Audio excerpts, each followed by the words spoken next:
Subhanaka la ilma lana illa ma 'allamtana innaka antal alimul hakim. Rabbi shrah li sadri wa yassir li amri wahlul 'uqdatam min lisani yafqahu qawli. Wala haula wala quwwata illa billahil aliyyil azim. Tuan-tuan muslimin muslimat sekalian, assalamualaikum. Apa khabar semua? Apa khabar tuan-tuan puan-puan? Alhamdulillah Ustaz. Baik. Alhamdulillah baik Ustaz. Ya, alhamdulillah. Jadi malam ni kita surah baru ya, surah Al-Waqiah. Surah Al-Waqiah ya, kalau dah bersedia kita mulakan auzubillahi minasyaitonirrajim. Surah Al-Waqiah ya, surah yang ke-56. 56 maknanya dia sudah masuk apa ni, juzuk yang ke-29 lah ni, ujung lah. Ya, sebelum masuk juzuk Amma. Juzuk Amma tu, Amma Yatasa'alun tu juzuk 30. Yang ini sudah masuk juzuk 29, dah ujung lah. Ya, sudah berada di hujung. Kalau kita tengok muka surat dia pun ya, dah hampir ke hujung ya.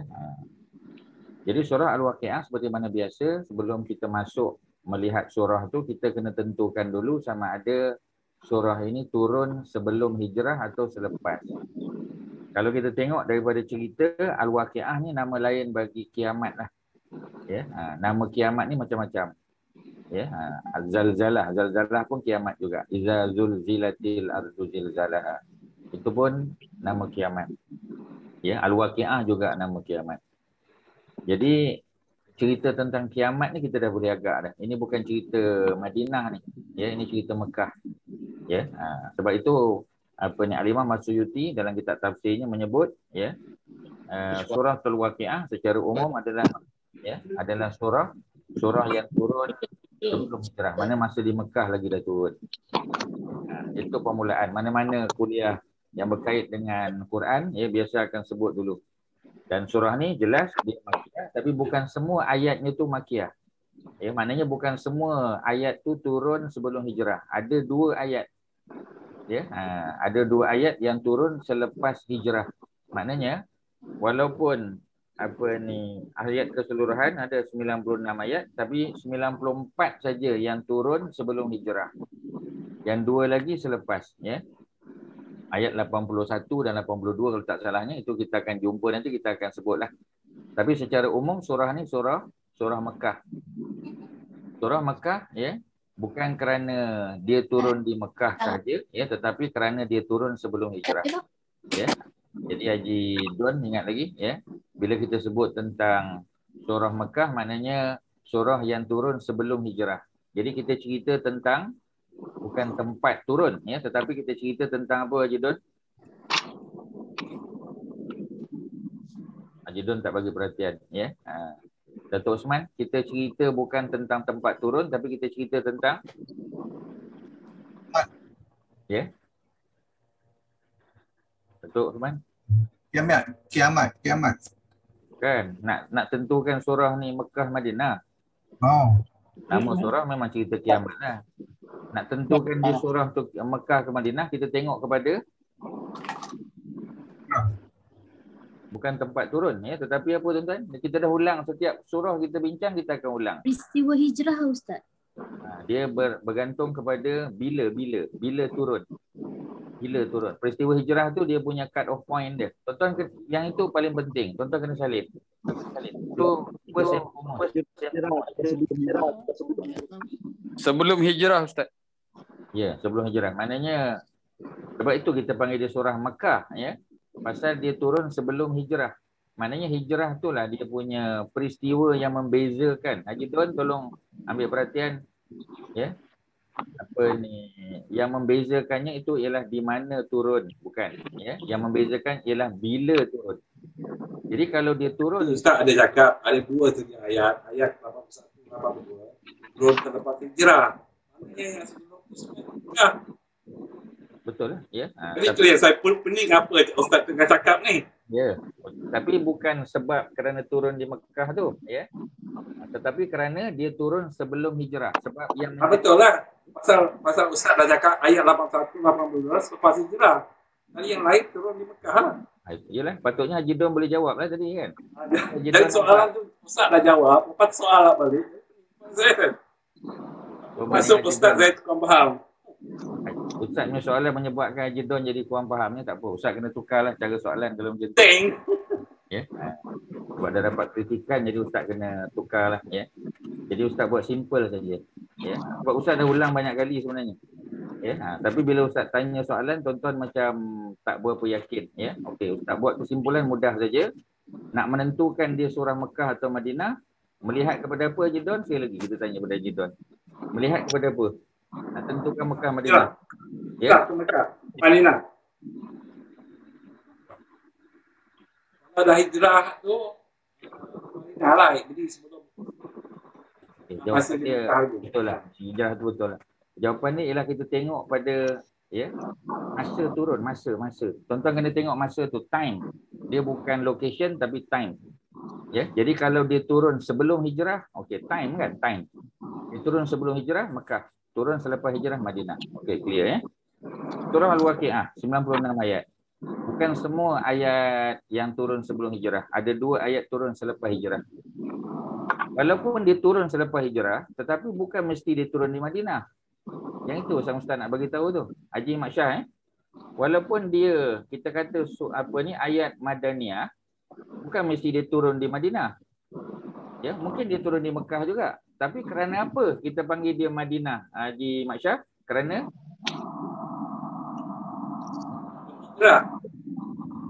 Kerana apa, Datuk Osman?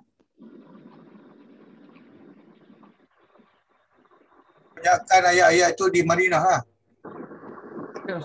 Bukan sebab dia turun di Madinah, tapi kerana dia turun selepas hijrah. Dia time je, time. Tuan-tuan kena ingat satu je. Peristiwa hijrah, peristiwa dia, ayat tu turun sebelum ke selepas. Jangan tengok di mana turun. Nama saja Madinah, tapi bukan mesti dia turun di Madinah. Ya. Jadi walaupun dia turun di Mekah, dia boleh jadi ayat Madinah kerana kita tengok bila masa dia turun. Haji Nazri, okey dapat ke Haji Nazri?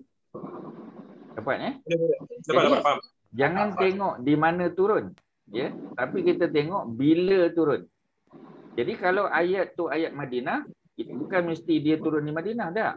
Tetapi dia turun selepas hijrah. Ada banyak ayat yang turun. Okey, Ustaz bagi contoh ya. Contoh surah Al-Maidah, ayat yang biasa kita jumpa, pada hari ini aku sempurnakan agama kamu. Al-yauma akmaltu lakum dinakum. Biasa kita dengar. Pada hari ini aku sempurnakan agama kamu dan aku cukupkan nikmatku kepada kamu, ya. Ayat ni tuan-tuan, dia turun masa Nabi tengah buat haji. Bila kita kata Nabi buat haji, kat mana buat haji? Mestilah di Mekah, takkan buat haji di Madinah kan? Jadi ayat tu turun masa Nabi di Mekah. Tetapi adakah dia ayat Makkiyah, Datuk Azizun? Tidak. Sebab apa dia bukan ayat Madinah? Sebab apa dia bukan ayat Mekah? Sebab Selepas hijrah. Sebab dia turun selepas hijrah. Sebab haji berlaku selepas hijrah. Itu jawapan dia tuan-tuan. Ya? Jadi Ustaz harap tuan-tuan clear. Okey. Auzubillah minasyaitanirrajim. Bismillahirrahmanirrahim. Ya, idza waqa'atil waqi'ah. Ini biasa kita baca. Ya. Kalau kita tanya kepada orang Melayu memang selain daripada surah Yasin, surah Al-Waqi'ah dia suka baca. Kalau Ustaz boleh tanya pada tuan-tuan, pasal apa orang Melayu suka baca surah Waqi'ah ni, Haji Mat Syah? Orang Melayu suka baca sebab apa? Siapa yang baca surah Waqi'ah rezeki murah. Ya apa? Rezeki murah. Hari ni tak berapa dengar lah tuan-tuan. Macam dia punya angin kuat. Sebab Haji Nazri sebab sebenarnya video dan suara Ustaz pun tak berapa terang. Banyak betul Ustaz. Ustaz tak dengar Haji Nazri cakap.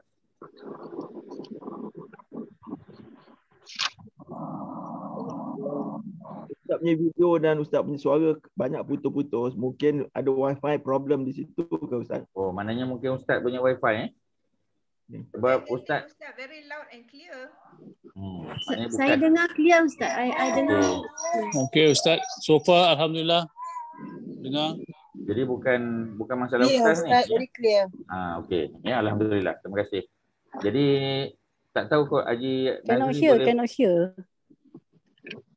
Macam mana? Kebanyakannya okey, clear. Jadi Haji Ahmad Nazri mungkin boleh find out I cannot hear you pakai speaker pun tak boleh Ustaz. Oh, tak boleh ya. Jadi Kak Nurul seorang je, orang lain boleh dengar ni, ya. Jadi bukanlah masalah ustaz sebab orang lain boleh dengar dengan clear. Ya. Okey, cuba tak tahu macam mana somebody boleh attend tu Kak Nurul punya problem. Ya. Tolong dia. Okey, ayat 1. Ya. Surah Waqiah orang Melayu suka baca. Sebab apa tuan-tuan? Ya. Senang je. Ustaz, apa Datuk Azizul, sebab apa orang Melayu suka baca surah Waqiah? Sebab dia berpendapat surah ini Murah rezeki Ustaz. biasa orang Melayu akan cakap macam tu. Tapi kalau tuan-tuan tengok, mute kan ya. Kalau tuan-tuan tengok dalam ayat ni, dia tak ada cerita pasal meniaga tuan-tuan. Surah Waqiah ni cerita pasal syurga. Cerita pasal hari kiamat, cerita pasal syurga, cerita pasal neraka, ya. Jadi secara umum fokus dia banyak cerita-cerita yang benda-benda yang kita tak nampak. Kiamat kita tak nampak, dia belum berlaku. Ya, yang kita dengar tapi tak nampak. Syurga dengar tapi tak nampak. Neraka dengar tapi tak nampak. Ya. Jadi dia tak ada kaitan dengan meniaga sebenarnya. Ya. Tetapi kita dah biasa baca. Dan ramai orang yang beramal dengan surah ni, dia tengok pada perniagaan dia berjaya, ya. Jadi mungkin lebih kepada pengalaman peribadi je. Ya, ada orang baca alhamdulillah, ya, perniagaan dia maju. Ya, ramai yang baca kebanyakan perniagaan ataupun bisnes dia maju. Jadi lebih kepada pengalaman peribadi. Ya, mungkin dia tak try baca surah lain lagi, ya. Mungkin kalau dia baca surah Ad-Dukhan ke, ya, surah Al-Hasyar ke, mungkin perniagaan lagi maju, mana kita tahu. Ya. Jadi secara spesifik sebenarnya tuan-tuan nak bagi tahu, ya, hadis yang cerita bahawasanya siapa yang baca suratul Waqiah pada setiap malam, memang ada hadis dia. Ya, tapi hadis tu dhaif tuan-tuan. Hadis tu dhaif. Ya, siapa yang membaca man qara'a suratul Waqiah, ya, kulla lailatin, sesiapa yang baca surah Waqiah pada setiap malam, ya, maka dia akan terselamat daripada kefakiran. Memang ada hadis tu, tapi hadis tu dhaif tuan-tuan. Ya, hadis dhaif ni kita tak boleh pegang sebagai dalil. Kita tak boleh, bila bercakap kita tak boleh pegang sebagai dalil. Tetapi kerana ya banyak orang beramal dan bila dia beramal perniagaan dia berjaya, ya. Dia punya jawatan dia okey, makin elok, ya. Maknanya tu lebih pada pengalaman saja. Sebab biasanya ayat Quran dia akan berkait dengan apa kita panggil kandungan dia. Ya. Sebab tak ada cerita perniagaan sebenarnya dalam ni. Ya, kalau ada pun secara prinsip saja, prinsip-prinsip saja. Ya, bukan pendetailan. Kerana cerita surah ni cerita kiamat, cerita syurga, cerita neraka, ya. Tapi tak menghalang tuan-tuan nak baca, silakan. Ya, tidak ada masalah. Daripada kita tak baca, baiklah kita baca kan. Tapi tuan-tuan tidak boleh pegang, ya, bahawasanya Nabi yang suruh kita baca setiap malam. Kerana hadisnya dhaif. Hadis dhaif kita tak boleh pegang sebagai dalil, tuan-tuan. Ya, tapi Ustaz cakap benda ni pasal tuan-tuan dah lama mengaji. Ya, tuan-tuan dah biasa dengar pengajian hadis ni dhaif, hadis ni sahih, hadis ni hasan. Sebab tu Ustaz berani sebut. Tapi kalau orang yang baru dengar kuliah, dia dengar je tuan-tuan hadis ni dhaif, ya. Tak boleh beramal, ya. Kalau Ustaz sebut macam tu, habislah tuan-tuan, dia tutup TV lah. Ya, dia pun left group. Ya, biasa macam tu. Ya, tapi tuan-tuan tak leave the group lah, ya. Jadi Ustaz nak bagi tahu, tuan-tuan nak aman silakan. Ustaz pun baca juga, ya. Kerap juga baca, ya. Tetapi macam tadilah, bukan dengan keyakinan bahawasanya hadis itu sahih daripada Nabi, tak. Kita amal sebab dia adalah satu surah dalam Quran. Itu cerita dia. Berbeza dengan surah Kahfi. Surah Kahfi memang ada hadis yang sahih. Ya, kalau tak sahih pun sampai ke peringkat hasan. Ya, jadi memang boleh beramal. Ya, ada apa kita panggil, ya, ada dalil-dalil dia, banyak dalil-dalil dia. Tapi surah Al-Waqiah tak macam surah Kahfi. Tapi oleh kerana dia salah satu daripada surah dalam Quran, kita boleh baca, tak ada masalah. Tapi tak mesti baca malam. Baca siang pun boleh, petang pun boleh. Kerana Nabi tak sebut waktu khusus. Ya, yang sebut waktu khusus tu, ya, apa status dia? Dhaif. Jadi Ustaz harap tuan-tuan boleh faham, ya, bila Ustaz sebut. Jangan kata kita larang orang baca, tak. Bacalah, silakan. Ya, Ustaz pun secara peribadi baca juga. Ya, tapi kita tidak tetapkan pada waktu malam. Itu saja. Ya, maknanya bila-bila masa boleh baca. Okey, ya. Jadi ayat pertama cerita bahawasanya, ya, peristiwa kiamat tu pasti berlaku. Dekat mana yang kita tahu dia pasti berlaku? Pada perkataan iza. Iza, tuan-tuan. Ya, kalau kita belajar bahasa Arab, iza tu dia adalah huruf. Ya, dia huruf. Kita panggil dia, ataupun dalam bahasa Melayu, bahasa kita panggil partikel. Sebab dalam bahasa ni tuan-tuan, Ustaz sebut sikit bahasa Quran, dia ada noun, ya, kata nama. Dia ada verb, kata kerja, dan dia ada partikel. Dia ada 3 je. Sama ada dia tu noun, kata nama, ya, tuan-tuan kena salin. Yang kedua kata kerja, verb, atau ketiga partikel. 3 je tuan-tuan. Ya. Sebagai contoh, ayat pertama Ustaz bagi contoh. Iza tu the first perkataan tu, ya. The first word tu, iza tu adalah partikel. Waqa'at, ya, perkataan kedua, dia second word tu itu adalah verb, kata kerja. Al-waqi'ah itu adalah noun, kata nama. Itu je tuan-tuan. Dalam Quran dia 3 tu je. Sama ada dia partikel, dia kata nama, ataupun dia kata kerja. Itu saja. Ya, dia tak lebih daripada tu tuan-tuan. Ya. Jadi apabila bergabung ketiga-tiga ni, ataupun sekurang-kurangnya 2 daripada 3, maka ayat tu komplit. Maksudnya kalau kita nak buat satu ayat dalam bahasa Arab, kita mesti buat ayat yang mengandungi paling kurang 2 daripada 3 elemen dia. Ya. Sekurang-kurangnya kita ada verb dan noun. Cukuplah tu. Ya. Kalau tak ada, kalau ada lebih, ada partikel, tu lagi baguslah. Macam ayat ni kan. Iza tu partikel. Maknanya apabila. Apabila tu partikel, dia bukan noun. Dia bukan verb. Ya, dia partikel. Waqa'at itu verb, ya. Iza apabila, waqa'at telah berlaku, al-waqi'ah kiamat. Dari segi bahasa, ya, kita kata apa pula cerita ni Ustaz? Pasal apa Ustaz kata waqa'at telah berlaku sedangkan kiamat kan belum berlaku? Ya. Di sini ada susah sikit tuan-tuan. Kerana dalam bahasa Arab, bahasa Quran, walaupun diguna waqa'at tu past tense, tapi maksud dia future. Yang itulah biasanya orang give up belajar bahasa Arab ni Haji Nazri.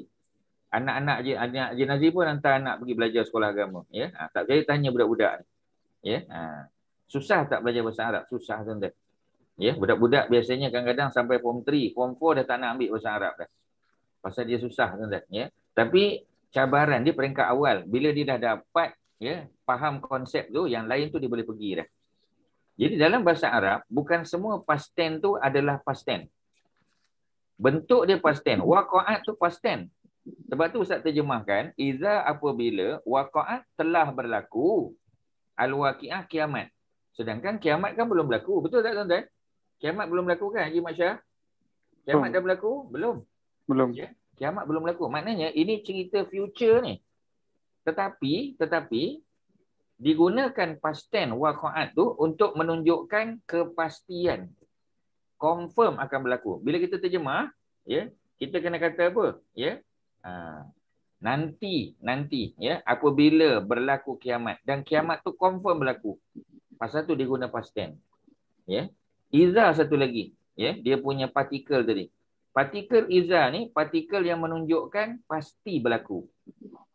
Ya, sebab tu apa ni Ustaz baca tadi, ya, ayat Zalzalah, surah Zalzalah.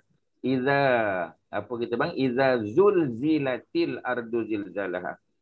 Ya, apabila, ya, bumi digoncangkan sehebat-hebatnya. Itu cerita Zalzalah tu sama dengan waqi'ah tuan-tuan. Tak ada beza dia punya cerita yang sama.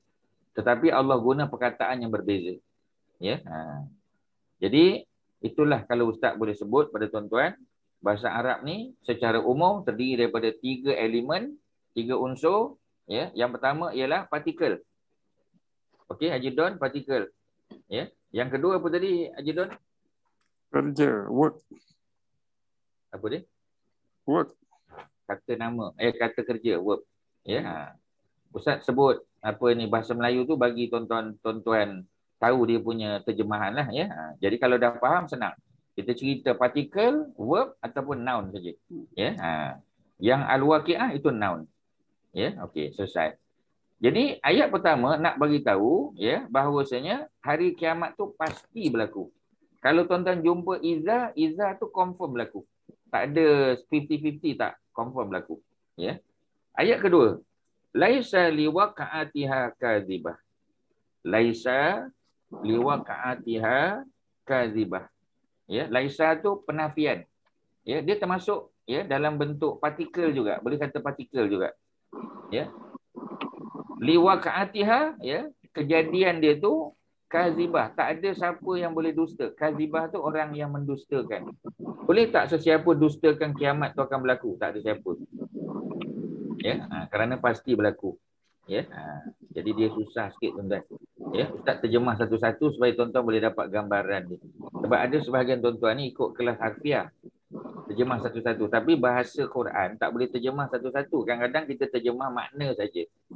Sebab kita tak boleh terjemah sebiji-sebiji bahasa Quran dalam bahasa Melayu. Tak boleh tuan-tuan. Sebab dia datang daripada rumpun bahasa yang berbeza. Ya, sebab bahasa Arab ni dia daripada Semitic language, Semitic family. Bahasa Melayu pula daripada Austronesia.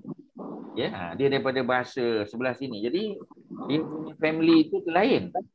Yang mana boleh kita nak terjemah sebiji, tak boleh. Ya, ada yang boleh, ada yang tak boleh. Ya. Ayat ketiga. Tuan-tuan kalau tak dapat apa-apa, tuan-tuan boleh tanya Ustaz. Ya, boleh berhentikan Ustaz. Saya tak faham tadi, boleh tak Ustaz tolong minta ulang? Boleh. Khafidatur rafi'ah. Jadi cerita kiamat ni tuan-tuan, ya, sebahagian manusia, ya, selepas berlaku kiamat ini ada yang Allah rendahkan kedudukan dia. Maksudnya masa hidup di dunia kita tengok dia hebat. Ya, mungkin pakaian dia hebat, jawatan dia besar, ya. Di dunia kita tak tahu. Tetapi bila berlaku kiamat, pada masa itu baru kita tahu rupa-rupanya orang yang kita sangka hebat tadi rupanya biasa-biasa. Sebab apa? Ya. Sebab dia direndahkan kedudukan dia. Kerana pahala dia tak banyak. Ya, masa lepas pada kiamat lah baru kita tahu. Ya, pahala dia tak banyak. Sebab tu khafidatun, ada ya manusia yang kiamat ini akan merendahkan kedudukan dia. Rafi'atun, sebahagian lagi Allah akan tinggikan kedudukan dia. Ya. Maksudnya masa Kak Masyita tak mute tu. Ya. Tuan-tuan ada dengar tak bunyi angin kuat tuan-tuan? Ada dari Mas Tita. Okey. Jadi apa ni? Apa kita panggil ya? Cerita dia ialah cerita kiamat tu sendiri. Maknanya before kiamat kita tak tahu kedudukan orang tu. Mana kita tahu pahala dosa seseorang, kita tak tahu tuan-tuan. Ya. Nampak dia macam hina aje. Kita tengok dia mungkin kerja sebagai pengutip sampah saja. Sebagai tukang mesin rumput. Kita tengok dia biasa je. Tapi di sisi Allah kita tak tahu. Bila kita tahu kedudukan dia? Selepas berlaku kiamat. Sebab lepas berlaku kiamat, manusia akan dibawa ke mahsyar. Ya, manusia yang telah mati dikeluarkan daripada kubur masing-masing, ya, dan kita akan dibawa pergi ke satu tempat nama dia mahsyar. Mahsyar tu ialah assembly place kita. Tempat kita assemble. Nama tempat tu ialah mahsyar. Ya, kat situlah ada orang yang kedudukannya direndahkan, khafidatun, ada yang rafi'atun, ada yang ditinggikan mengikut amalan masing-masing. Ya. Ayat yang keempat. Iza sekali lagi. Iza tadi apa? Partikel. Ya, dan partikel yang menunjukkan sesuatu itu confirm berlaku. Iza rujjatil ardu rajja. Iza apabila rujjat digoncangkan. Ya, digegarkan al-ardu, bumi ini rajja sehebat-hebatnya. Jadi dalam bahasa Arab kalau dia punya verb dengan noun dia ya sama, maka itu menunjukkan hebatlah. Ya, maknanya kalau hancur sehancur-hancur. Kalau digoncang sekuat-kuatnya. Ya, itu ceritanya. Itu kiamatlah. Ya. Wa bussatil jibalu basa. Ketika kiamat tu berlaku, apa berlaku? Berlaku ialah jibal. Apa makna jibal? Bukit-bukit. Jibal tu noun tuan-tuan, ya. Dan dia plural. Kalau satu kita panggil jabal. Satu, gunung jabal. Kalau banyak, jibal. Maknanya semua gunung-gunung atas muka bumi, wabusat, ya, akan hancur. Ya, jibal itu, bukit itu basah, sehancur-hancurnya. Sebab bila digoncangkan bumi ini, tuan-tuan, berlaku kiamat, habis hancur bukit. Fakanat haba'am mumbasah. Maka bukit tadi akan jadi debu. yang berterbangan. Ya, habak. Habak tu bahasa Melayu panggil habuk, tuan-tuan. Habuk. Daripada bahasa Arab habak. Ya, tu senang tuan-tuan nak ingat. Orang Melayu panggil habuk, daripada bahasa Arab habak. Tuan-tuan kena letak makna kat situ, tuan-tuan. Ya. Kalau tuan-tuan pakai Quran yang apa kita panggil terjemahan per kata tu word by word tu senang. Sebab tu Ustaz cadang tuan-tuan belilah.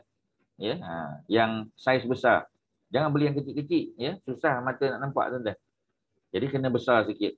Ya, kemudian kita boleh tambah. Kalau Ustaz sebut tadi habaan, apa terjemahan dia? Kalau dia terjemah debu, tuan-tuan boleh tambah. Ya, habak itu habuk. Ya, ataupun debu boleh, ya. Debu yang membasah, yang berterbangan. Ya, sebab bukit yang besar tu pecah, tuan-tuan. Ya, itu keadaan kiamat. Ya. Dan apa yang berlaku selepas tu? Wa kuntum azwajan salasah. Maka kamu akan dikumpulkan kepada 3 kumpulan. Kita nanti, tuan-tuan, bila berlaku kiamat, lepas kiamat, dibawa ke mahsyar, kita akan masuk salah satu daripada 3 grup.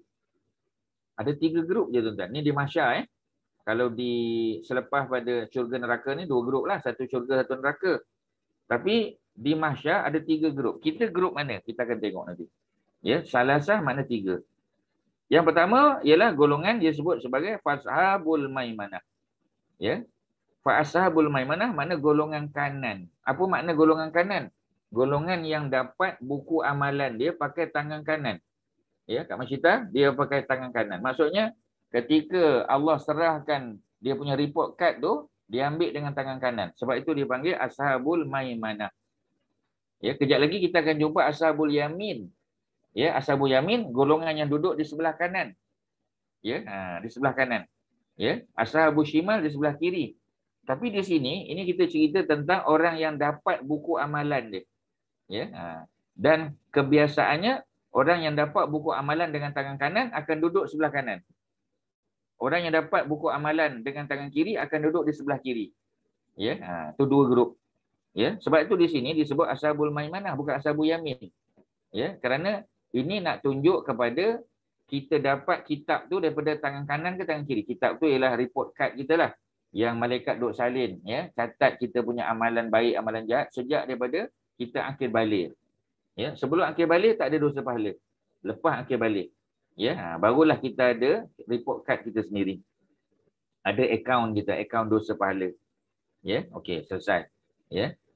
Yang pertama, fa ashabul maimanah. Ya, orang yang dapat apa? Dapat buku catatan dengan tangan kanan.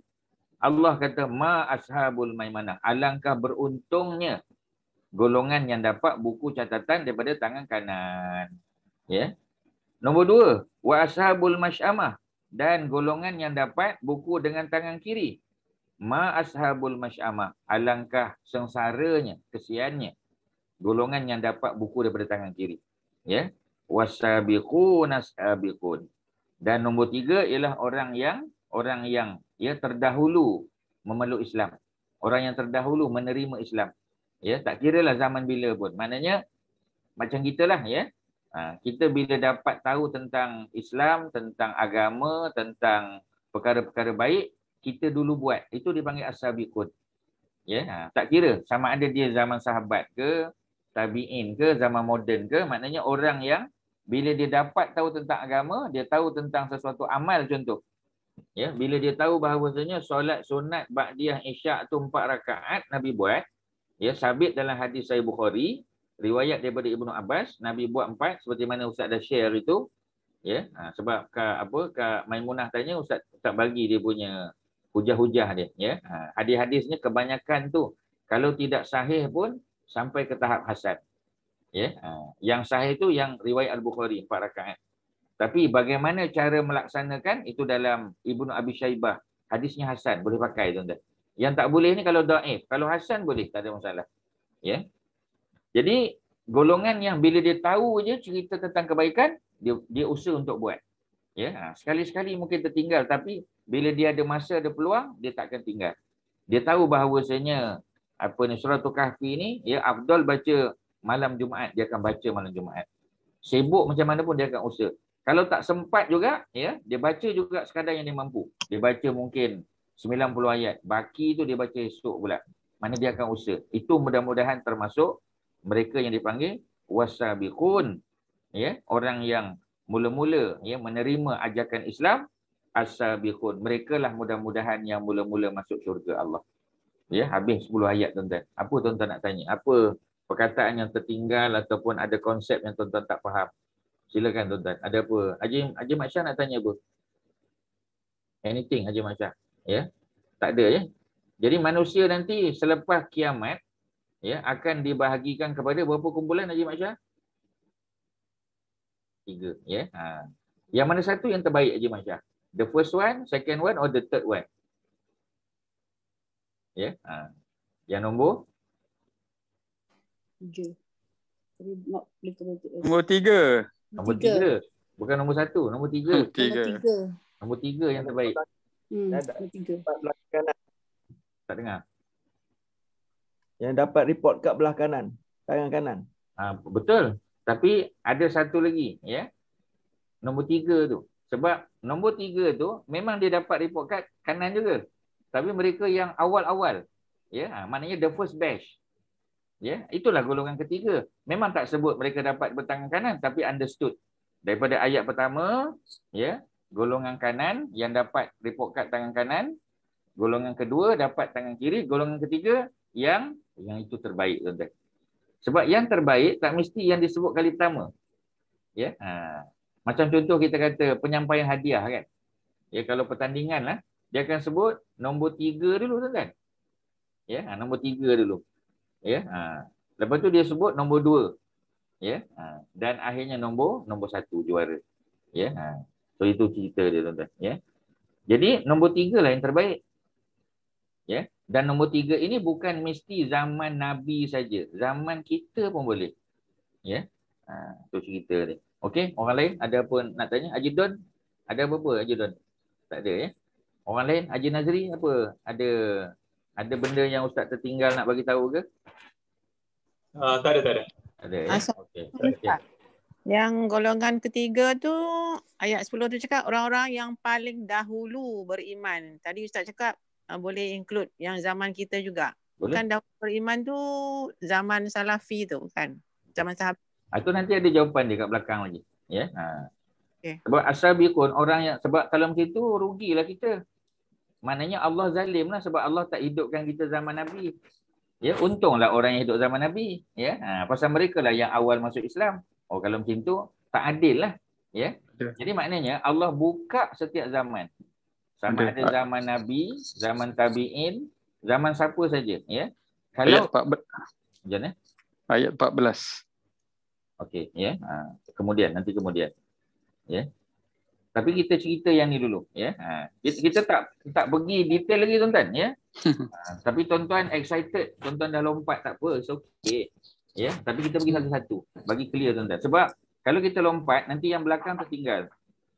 Okey, seterusnya ayat 11. Nanti tuan-tuan, yang Kak Mai tanya tu kita akan jawab kejap lagi.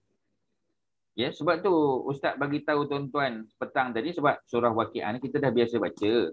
Cuma mungkin kita tak tengok mana saja. Ya, sebab tu Ustaz sempat bagi pada bila Ustaz bagi tadi, rasanya lepas Zuhur ke, ya? Tak ingat sebelum Zuhur ke lepas Zuhur Ustaz bagi tahu tadi supaya paling kurang tuan-tuan boleh bacalah sikit-sikit, ya. Paling kurang kita baca 2. Ya, pukul apa tadi? Ya, mungkin petang tadi Ustaz tak ingat pukul apa tadi, ya. Tapi rasanya sometime after Zuhur ke before Zuhur macam itulah. Okey, ya, seterusnya apa cerita dia? Ulaikal muqarrabun. Siapa yang muqarrabun tadi, ya? Golongan muqarrabun tu nombor 10 tadi dah.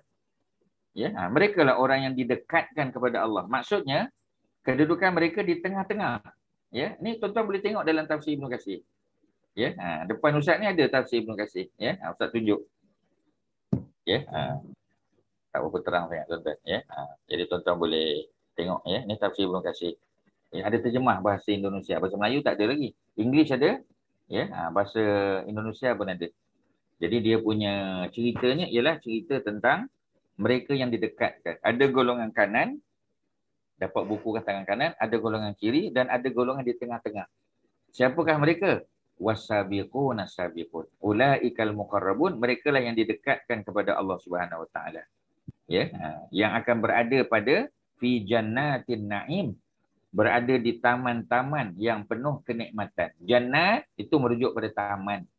Ya, makna asal dia taman. Syurga lah, of course lah. Ya, sebab dalam syurga tu ada taman. Ya, sebab tu disebut jannat. Ya, disebut plural. Sebab dalam syurga bukan satu taman tu, ada banyak taman. Buktinya ialah perkataan jannat. Jannat tu plural form. Ya, bukan satu. Kalau satu jannah. Jannatun satu. Ini jannat banyak. An-Naim, ya, nak menunjukkan syurga tu penuh nikmat. Ada dua pendapat. Satu kata memang syurga tu nama Naim. Satu lagi tak, dia merujuk kepada nikmat yang ada dalam syurga. Sebab syurga memang tempat nikmat. Ya. Okey, seterusnya, ya, masuk kepada soalan kita tadi. Sullatum minal awwalin. Ya, apa makna sullah? Salah satu makna sullah ialah ummatun. Ya, ummatun. Ibnu Katsir pun sebut, As-Suyuti pun sebut. Ya, sullatun makna ummatun. Ya, ramai minal awwalin daripada golongan yang awal. Golongan yang awal ni golongan mana tuan-tuan? Yang ini ada beberapa pendapat. Ya, kalau Imam At-Tabari dia kata golongan awal ialah golongan sebelum zaman Nabi Muhammad. Ya. Kemudian wa qalilum minal akhirin, dan sedikit daripada golongan yang datang kemudian. Yang kemudian ni dia kata daripada umat Muhammad. Ya. Tetapi hadis yang dipegang oleh Imam Tabari itu hadis yang dhaif, tuan-tuan. Sebab benda ni teknikal, tuan-tuan. Ustaz tu pasal cakap. Ya, memang ada pendapat, tapi pendapat tu dhaif. Ya, kita kena pegang pendapat yang lebih kuat daripada Ibnu Abi Hatim. Ibnu Abi Hatim kata, ni ulama tafsir dan ulama hadis, dia kata apa tuan-tuan? Ya, dia kata cuba tuan-tuan tengok ayat-ayat Quran. Umat mana yang terbaik? Ya, kuntum khairu ummatin, kamulah umat yang terbaik, ukhrijat linnas, yang dikeluarkan kepada umat manusia. Siapa tuan-tuan? Umat Muhammad. Jadi takkanlah, ya, yang golongan as-sabiqun ni, yang golongan tengah ni, takkanlah orang dulu yang lebih ramai daripada umat Muhammad. Tak betul, tuan-tuan. Ya. Dan tentu yang paling ramai adalah umat Muhammad. Jadi apa makna sullatu minal awalin? Awalin tu ialah siapa? Ya. Jadi di sini kata Ibnu Abi Hatim dalam tafsir Ibnu Katsir, ya, al-awalin ni maknanya orang yang awal daripada umat Muhammad. Sahabat Nabi. Ini yang tadi ni. Yang Kak Mai kata salafus soleh tu, ya. Golongan apa ni? Salaf. Ya, yang 300 pertama tu, maknanya para sahabat. Dan tentulah iman mereka lebih baik daripada kita. Ya, secara umum sebab mereka hidup di zaman Nabi ada. Di zaman para sahabat masih ramai. Ya, jadi mereka lah yang ramai daripada kalangan mereka. Tapi umat Muhammad bukan umat sebelum Nabi, bukan.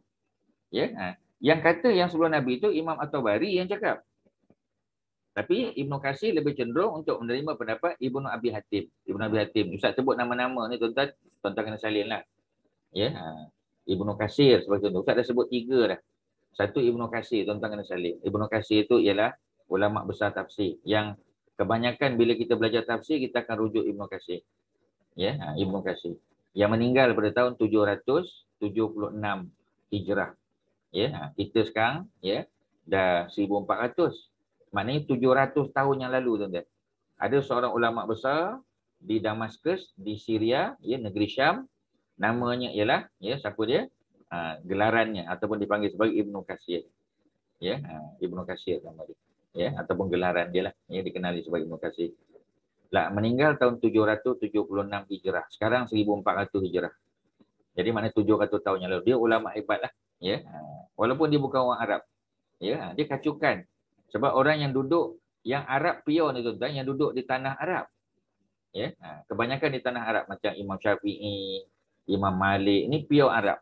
Tapi kalau Imam Ahmad bin Hanbal, Imam Abu Hanifah ni semua adalah kacukan. Mereka ni Parsi kebanyakannya. Imam Bukhari Parsi daripada Uzbek, Imam Muslim daripada Iran. Ya, Imam siapa lagi? Ibnu Majah, An-Nasai. Kebanyakan semua daripada Turkmenistan.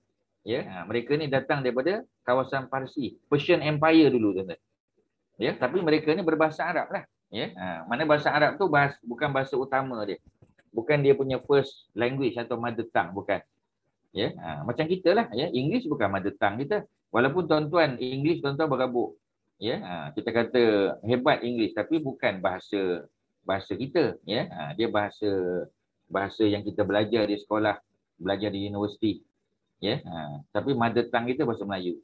Ya, cuma kadang-kadang oleh kerana kita banyak guna English, maka bahasa Melayu kita kuranglah sikit. Kalau nak mengarang payah. Ya, nak bercakap boleh, ya, nak mengarang payah. Tapi kita lebih selesa dengan English kadang. Kita baca Quran terjemahan pun English apa ni translated version. Tak ada hal, okey je tuan-tuan. Ya, sebab bahasa ni adalah media, ya. Dia adalah medium saja. Ya. Tetapi bila kita nak faham Quran, tak ada pilihan tuan-tuan. Sikit sebanyak tuan-tuan kena belajar juga bahasa Arab. Ya, sebab tu ustaz cara tak langsung ustaz akan sebut sikit. Ini partikel, ini noun, ini verb, ya, supaya kita tahu. Okey, ya. Jadi Ibnu Katsir yang pertama saya sebut. Yang kedua saya sebut Imam At-Tabari. Ya. Imam At-Tabari, ya, dia lebih awal daripada Imam Ibnu Katsir tadi. Ya, dia meninggal tahun 310 Hijrah. 310. Kalau Imam Ibnu Katsir tadi 776. 400 tahun sebelum dia hidup seorang ulama besar lain namanya Imam At-Tabari yang berasal daripada Tabaristan. Tuan-tuan kena tahu geografi lah sikit. Ya, sebab apa? Sebab bila kita sebut nama orang, tuan-tuan kena tahu dia hidup zaman bila. Ya, dan dia hidup di mana. Jadi Imam Tabari daripada Tabaristan. Tabaristan tu kat mana tuan-tuan? Tabaristan tu ialah satu negeri di Iran sekarang. Modern, ya, modern day Iran. Ya, ada satu negeri nama dia Tabaristan. Tak jauh daripada Tehran. Ya, bukanlah maknanya sebelah dah, ya, tapi maknanya dekatlah. Ya. Di Tabaristan tu lahir Imam At-Tabari. Sebab tu dia panggil Tabari. Ya, asal Tabaristan. Ya, tahun 310. Dia lagi awal daripada Imam Ibnu Katsir. Ya. Kemudian nombor 3 Ustaz sebut Ibnu Abi Hatim tadi. Ya, Ibnu Abi Hatim, ya. Dia meninggal pada tahun 327, ya. 327 Hijrah. Ya, ada yang tak mute tu. Siapa tak mute? Ya, Kak Ainun. Ya, ada soalan Kak Ainun, silakan. Ya. Okey, tak ada. Ya, silakan.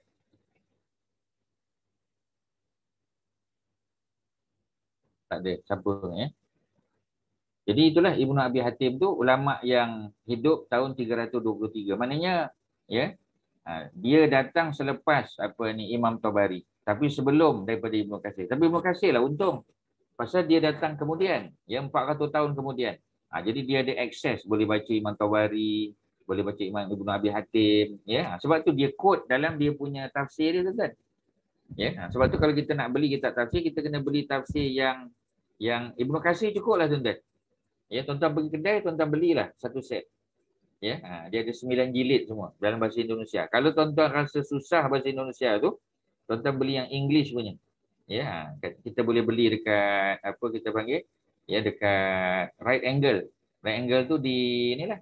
Ya, di mana kita panggil di PJ sana. Ya, section berapa tu? Section 17. Section 14. Section 14, sorry, ya, section 14. Ya, boleh belilah kat sana. Ataupun sekarang ni online ajalah, boleh beli kat Shopee lagi murah. Ya, kalau tuan-tuan duduk di Subang Jaya, tuan-tuan boleh, rasanya di Subang Perit tu ada juga satu kedai, nama dia ialah Dakwah Corner nama dia. Pernah dengar Dakwah Corner? Ada. Ya, Tingkat atas sekali. di Subang Jaya, Ya, Subang Perit. Okey, Subang Perit, ya. Jadi Dakwah Corner ni tuan-tuan, kalau tuan-tuan biasa pergi ke Hilton dekat Mekah, Hilton Mekah, ya, dia tingkat 2 juga di Hilton Mekah. Itulah Dakwah Corner Center dia kat situ tuan-tuan, di Mekah. Tapi dia tengok orang apa ni, oleh kerana orang Malaysia ni suka beli buku kat situ, maka dia berpakat untuk buka Dakwah Corner kat KL ni. Ya, ada beberapa tempat, antaranya ialah di PJ Section 14, ya, dan juga di Subang Perit. Ya, tadi apa ni cap apa kita dah bagi tahu dah. So tuan-tuan boleh beli, itu English version. Kalau ya, Ibnu Abi Hatim ni dari Persia juga Ibnu Abi Hatim daripada Turkmenistan. Turkmenistan. Okey. Ya, Turkmenistan. Thank you. Ya. Okey, welcome. Jadi kebanyakan ulama ni bukan orang Arab tuan-tuan. Dia belajar, ya, macam kita jugalah. Kita bukan apa ni apa kita panggil, bukan orang putih kan, tapi kita belajar English. Ya, kita belajar di sekolah, di universiti, ya. Jadi maknanya kita boleh menguasai bahasa Inggeris dengan baik, ya. Macam tu juga, ya, bahasa Arab sama. Ustaz pun belajar daripada scratch, daripada zero. Dia belajar daripada kosong, tak tahu. Ya, kita memanglah belajar mukaddam kan masa kecil. Mukaddam, boleh mengaji, tapi bahasa Arab ni kita tak tahu. Jadi kita belajarlah pula. Ya, dah ambil masa lama lah tuan-tuan. Nak belajar tu memang ambil masa lama. Ya, dengan izin Allah dapat. Tapi tidaklah handal sangat. Tapi bolehlah baca kitab. Ya, baca Quran alhamdulillah faham, baca hadis faham, ya, kita boleh baca dia punya tafsir in Arabic, ya, boleh baca kitab-kitab. Okeylah tu. Ya, cuma sentiasa kita baiki, ya, supaya kita boleh maintain bahasa tu. Pasal kita tak duduk di negara Arab. Kalau orang duduk negara Arab, dia terpaksa bercampur dengan orang Arab. Jadi lebih baiklah bahasa dia, ya. Tu cerita dia. Okey, ya. Jadi bila kita merujuk Ibnu Abi Hatim kata ayat 13 dan 14, dua-dua tu ialah umat Muhammad. Yang awalin pun, al-awalin pun umat Muhammad, yang akhirin pun umat Muhammad. Ya. Sebab tu, ya, ayat ni sebut satu kumpulannya ramai, sullatun, sekumpulannya ramai daripada yang awal daripada umat Muhammad. Siapa dia? Itulah as-salafus salih. Ya, zaman sahabat, zaman tabi'in, atba' tabi'in, itulah dia. Tetapi wa qalilun minal akhirin, sedikit daripada golongan yang datang kemudian. Kitalah, ya. Sebab zaman kita tak samalah dengan zaman sahabat. Sahabat lebih baiklah tuan-tuan. Ya, yang menguasai agama tu lebih ramai, ya. Yang mendengar hadis daripada Nabi ramai. Zaman kita dah tak ada. Kita belajar daripada hadis-hadis saja. Ya, baca kitab hadis itu pun dia bukan jadi budaya kita lagi. Ya, lately ni baru kita belajar. Dulu kita tak, tuan-tuan. Kita banyak dengar-dengar je. Ya, ustaz pun sama juga sebab dulu ya masa kecil ustaz pun selalu dengar Al-Waqiah ni bila kita baca murah rezeki.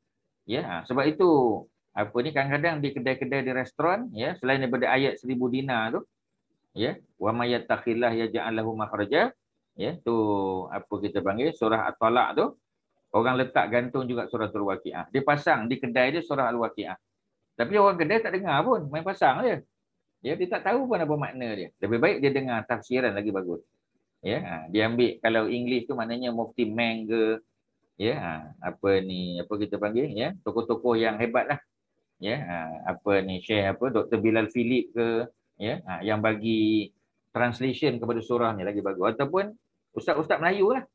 Ya, ustaz-ustaz kita ya, yang ada tafsiran surah ni dia pasang lagi bagus tuan-tuan sebab supaya kita tahu makna dia.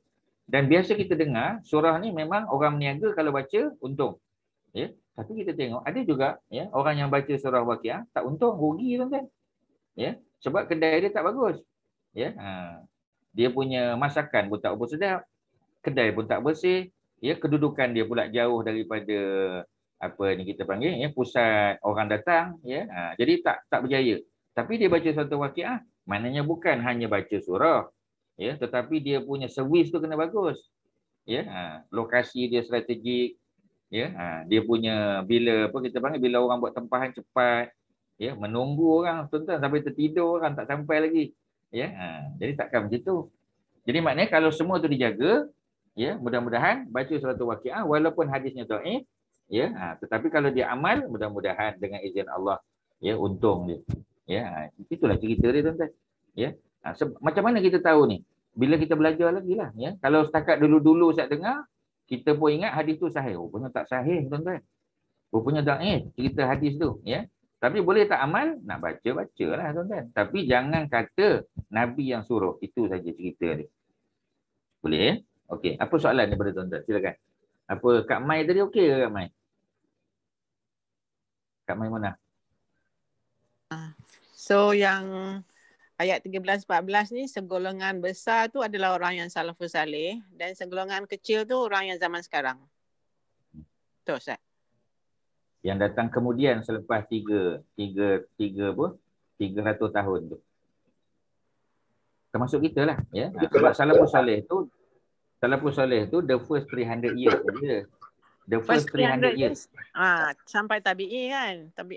First 300 years. 200 ke 300? Ada yang bukan tabi'in. Tabi'in tu yang hidup zaman sahabat Nabi. Ya, macam contoh kita kata first three generation. The best dia bukan generation. Kita tak boleh kata the third generation sebab ada yang fourth, fifth generation. Tapi as long as dia belum mencecah 300 tahun. Ada yang terlepas.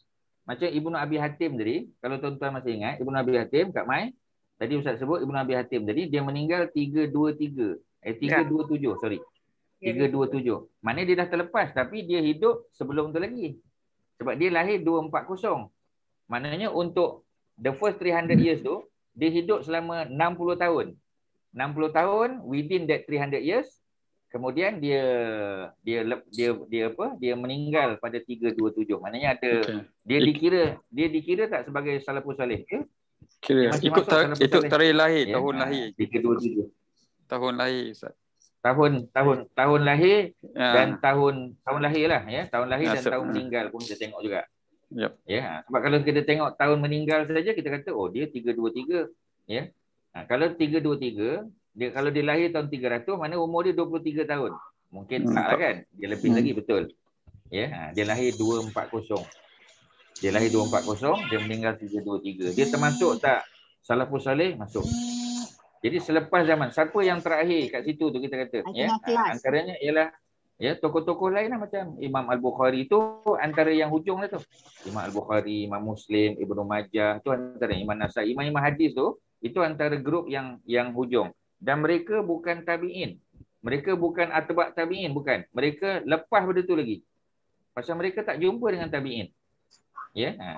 Jadi maknanya kita tak boleh kata third generation tak boleh, bukan as simple as that. Dia bukan sahabat mati, tabi'in, lepas tabi'in, tabat tabi'in, lepas tu habis. Dah, bukan macam tu. Dia ada yang bukan atba' tabi'in, bawah lagi. Ya, tapi as long as dia hidup pada 300 tahun awal, itulah ya al-awwalin. Ini kata Ibnu Abi Hatim dalam kitab tafsir Ibnu Katsir. Dia sebut tu dalam kitab tafsir dia, Ibnu Abi Hatim. Tapi kerana Ibnu Abi Hatim tu hidup 400 tahun sebelum Ibnu Katsir, maka Ibnu Katsir boleh baca buku dia dan dia quote dalam tafsir Ibnu Katsir. Itu cerita dia, tuan-tuan. Ya, nanti tuan-tuan tanya pula, mana satu ni Ustaz? Kitab tafsir siapa? Kitab tafsir dua-dua. Pasal Ibnu Abi Hatim meninggal 327. Ya, Imam Ibnu Katsir meninggal ya tahun 776. Oh jauh, 400 tahun beza. Kita tak pasti apa yang Ustaz sebut ni membandingkan tuan-tuan ke tidak, tapi tuan-tuan kena salin tahun-tahun tu ya supaya tuan-tuan dapat. Sebab itu Ustaz sebut ya. Okey, ada lain silakan. Ada apa? Salam Ustaz. Saya nak tanya, Ibnu Katsir daripada mana? Mana tu apa? Bangsa ke, lokasi ke apa? Abi Hatim is Turkmenistan. Imam At-Tabari is daripada Tabaristan. Tabaristan, ya. Syrian. Dah sebut tadi dah, Syria, daripada Damaskus. Syria ya. Okay, from Syria. Okey, lain soalan silakan. Ada apa lagi? Silakan, ada apa? Ada apa lagi tuan-tuan? Tak ada ya? Okey, kalau tak ada, Tak nak confirm ni. Ibnu Abi Hatim tu meninggal dia 327 ke 323? 327. That one time tadi Ustaz ada mention tu 323. 327 lah, dah kemudian Ustaz confirm kan 327. Tercakap silap. First one is 327. Maknanya dia dah terlepas dah sikit. Tapi sebab dia lahir 240, dia lahir tahun 240, jadi maknanya dia hidup zaman salafus soleh jugalah. Ya, untuk tuan-tuan dan perempuan, zaman ni ya ada satu istilah yang ulama pakai, dia panggil as-salaf as-soleh. As-salaf as-soleh atau kalau kita sambung as-salafus soleh. Bila zaman tu? Zaman Nabi, zaman para sahabat, zaman tabi'in, atba' tabi'in dan seterusnya. Ya, okey ya. Jadi dia punya apa kita panggil ya, dia punya zaman tu lebih kurang 300 tahun. 300 tahun lebih kurang. Ya, mungkin lebih sikit ya. Macam tadilah ya. Ibnu Abi Hatim tu antara yang hujung lah. Ya, Imam apa ni At-Tabari. Imam Tabari meninggal 310. Ya, dia masuk tak dalam salafus salih? Masuk. Ya, masuk. Ya, sebab dia lahir tahun 224. Ya, 224 ya. Ini kena buat homework tuan-tuan ya. Ustaz kena buat homework cari maklumat tu untuk share dengan tuan-tuan. Ya. Okey, ada lain silakan. Ya. Tak dengar Haji Don. Tak dengar. Lepas hijrah lah ya. Semua hijrah. Ni cerita hijrah ya, bukan Masihi. Pasal Nabi wafat tahun 11. Ustaz bagi gambaran. Nabi wafat 11 hijrah. Nabi wafat 11 hijrah. Ya. Apa ni, kalau tuan-tuan nanti tuan-tuan tanya Imam Syafi'i wafat 204 hijrah. Imam Syafi'i meninggal 204 Hijrah. Imam Syafi'i itu pun tak jumpa dengan Nabi. Sebab Nabi wafat 11. Nabi wafat 11, ya, satu-satu. Imam Syafi'i meninggal 204. 204, ya. Dia lahir tahun 150. Imam Syafi'i dengan Nabi itu pun 140 tahun lebih kurang. Tak jumpa dah. Imam Syafi'i pun tak jumpa. Imam Malik yang datang sebelum tu pun tak jumpa. Imam Abu Hanifah pun tak jumpa, tuan-tuan. Ya. Yang ulama apa kita panggil, Imam 4 tu tak jumpa dengan Nabi. Ya. Ini kita cerita lepas tu pula. Imam Bukhari pun tak jumpa. Semua tak jumpa lah. Ya. Termasuklah Imam Tabari tadi. Ibnu Katsir tak payah tanyalah. Jari jauh. Dia bukan zaman salafus salih. Tapi pasal apa dia hebat? Pasal Quran dia sebut, ya, ada juga wa qalilun minal akhirin. Jadi kalau kita tanya, Ibnu Katsir masuk tak dalam awalin? Tak masuk. Dia masuk dalam akhirin. Ya, itu secara umum. Kalau tengok definisi yang dibuat oleh Ibnu Abi Hatim. Ya, itu cerita dia. Ya. Jadi kita termasuk al-akhirin, tuan-tuan. Sebab kita bukan the first 300 years. Ya, tapi nak tanya soalan. Ya, silakan. Soalan. Di kita dalam umat akhirin, kita sedikit kan? Yes. Sedikit, jadi membimbangkan juga ni. Kita sedikit sangat. Betul. Jadi apa yang kita harus lakukan untuk menangani kebimbangan ni? Menangani kebimbangan, kita kena naikkan kualiti hidup kita lah. Kualiti beragama kita. Hidup, ya, hidup tu maksudnya bukanlah apa ni kita panggil, ya, yang bersifat keduniaan semata-mata, ya, maknanya akhirat kita kena baikilah. Tambah amal lah secara basicnya, tambah ilmu pengetahuan. Sebab dengan ilmu pengetahuan kita boleh buat yang terbaik. Contoh macam Ustaz sebut kan. Ustaz pun personally dulu, ya, buat solat duha 2 rakaat je. Sebab kita tak tahu kelebihan tu. Ya, yang kita tahu solat duha tu murah rezeki. So kita buat 2 rakaat. Tapi bila kita belajar hadis, ya, Ustaz masuk universiti belajar balik, Ustaz kata, oh, Nabi tak buat 2 rakaat. Ya, Nabi tak buat 2, Nabi buat 4. Nabi buat 6, Nabi buat 8. Ya, jadi kita pun kita upgrade lah. Instead of 2 jadi 4. Kadang-kadang 6, ya, kadang-kadang 8. So macam tu. Ya, ibadah lain sama juga. Jadi belajar agama kena tambah, ibadah kena baiki. Ya, kita punya amalan-amalan lain lah. Ya, sedekah kena ada. Ya, apa ni, zakat buat. Kemudian menyantuni mak ayah kita kalau masih ada, kaum keluarga dan sebagainya. Itu semua termasuklah. Benda-benda yang kita buat mudah-mudahan akan menaikkan darjat kita di sisi Allah sehingga kita termasuk dalam golongan yang sedikit tadi. Sulatun minal akhirin. Ya, apa ni, qalilun wa qalilun minal akhirin. Itu je lah cara dia. Ya, sebab kualiti kita berdasar pada amalan. Of course keikhlasan lah. Ya, banyak orang amal tapi ikhlas kurang. Kalau ikhlas kurang, bimbang takut, ya, kualiti dia tak tinggi. Itulah tuan-tuan yang kita kena buat. Ya, itu tujuan kita buat majlis ni. Apa tujuan buat majlis ni? Kan nak memahami Quran. Bila kita faham Quran, apa kita buat? Kita amal lah dalam kehidupan. Ya. So itulah kita dia jenazah ni. Boleh ya? Betul lah. Ya. Okey, ada lain? Silakan. Ya, sama. Ada apa lagi tuan-tuan? Shirin ada soalan, Shirin? Ada apa, Shirin? Silakan. Tak boleh ulang tak yang jadi tu? Imam Syafi'i tu lahir tahun bila dengan wafat? Dia wafat. Mana? Imam Syafi'i? Imam Syafi'i lahir 150. 150 Hijrah. Semua tahun yang Ustaz sebut ni Hijrah, ya? Ya. 150 Hijrah. Meninggal 204. Umur 54 tahun. Maknanya Imam Syafi'i meninggal muda. 54 tahun dah meninggal. Ya, Sakit. 54 tahun dah meninggal. Muda sangat. Ya. Okey, jadi Al-Imam Asy-Syafi'i bukannya zaman tabi'in, bukan. Sebab tak jumpa sahabat. Ya. Dan apa kita panggil, ya? Dan dia dipanggil atba' lah, ya, atba'. Atba' ni maknanya yang datang selepas tabi'in. Ya, tabi'in tu yang sempat jumpa sahabat Nabi. Sahabat Nabi yang terakhir, kalau Ustaz boleh share dengan tuan-tuan, sahabat Nabi yang terakhir, ya, dia meninggal pada tahun 110 Hijrah. Sahabat Nabi yang terakhir, Abu Tufail nama dia. Ada yang kata dia meninggal tahun 100, ada kata dia meninggal tahun 110 Hijrah. Ustaz ulang balik, Abu Tufail. Dengan to, ya. Abu Tufail, to. Abu Tufail. Abu Tufail, ada dua pendapat, ada yang kata meninggal tahun 100 Hijrah, ada kata 110 Hijrah. Ya. Kalau kita ambil 110 pun, Imam Syafi'i pun tak kena lagi. Sebab Imam Syafi'i lahir 150. Ya. Abu Tufail tu dah meninggal tahun 110, tuan-tuan. Ya. Jadi bila kita belajar hadis, biasanya dia akan ambil kira semua apa ni, dia lahir kat mana, tahun bila, dia jumpa dengan siapa, ya. Sebagai contoh, ya.